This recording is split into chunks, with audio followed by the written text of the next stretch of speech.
This is the true story of the three little pigs. It's the true story. Not everybody knows the story of the three little pigs. Or at least, I think they do. But I'll let you in on a little secret. Nobody knows the real story. Because nobody has ever heard my side of the story. I'm the wolf. Alexander T. Wolf, you can call me Al. I don't know how this whole big bad wolf thing got started, but it's all wrong. Maybe it's because of our diet.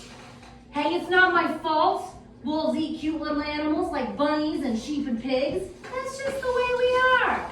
If cheeseburgers were cute, folks would probably think you were big and bad too.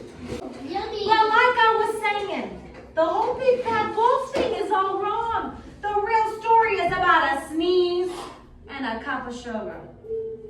This is the real story. Way back in Once Upon a Time, I was making a birthday cake for my dear old granny. I had a terrible sneeze and cold. I ran out of sugar.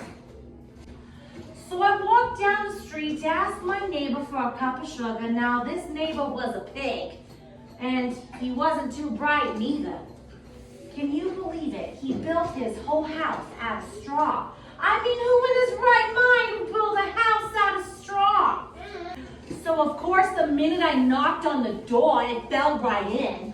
I didn't want to just walk into someone else's house, so I called Little Pig. Little Pig, are you in? No answer. So I was just about to go home with a cup of sugar for my dear old granny's birthday cake. That's when my nose started to itch. I felt a sneeze coming on. Well, I huffed and I snuffed. And I sneezed a great sneeze. And you know what? That whole darn straw house fell down. And right in the middle of the pile of straw was the first little pig, dead as a doornail. Oh. He had been home the whole time. Seemed like a shame to leave a perfectly good ham dinner just lying there in straw. So I ate it up. Think of it as a big cheeseburger, just lying there. I was feeling a little better, but I still didn't have my cup of sugar. So I went to the next neighbor's house. This neighbor was the first little pig's brother. He was a little smarter, but not much. He built his house out of sticks. I rang the bell on the stick house. Nobody answered. I called, Mr. Pig, are you in? He yelled back, "Go away, Wolf, you can't come in. I'm shaving the hairs on my chinny chin chin." I had just grabbed the doorknob when I felt another sneeze coming on. I huffed and I snuffed. I tried to cover my mouth, but I sneezed a great sneeze. And you're not gonna believe it, but this guy's house fell down just like the brothers. When the dust cleared, there was the second pig, dead as a doornail. Wolf's honor.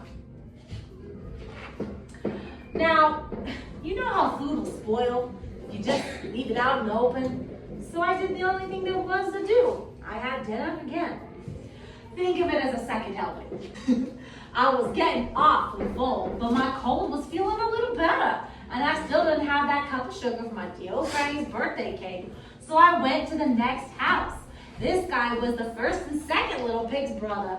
He must have been the brains of the family. He had built his house out of bricks. I knocked on the brick house.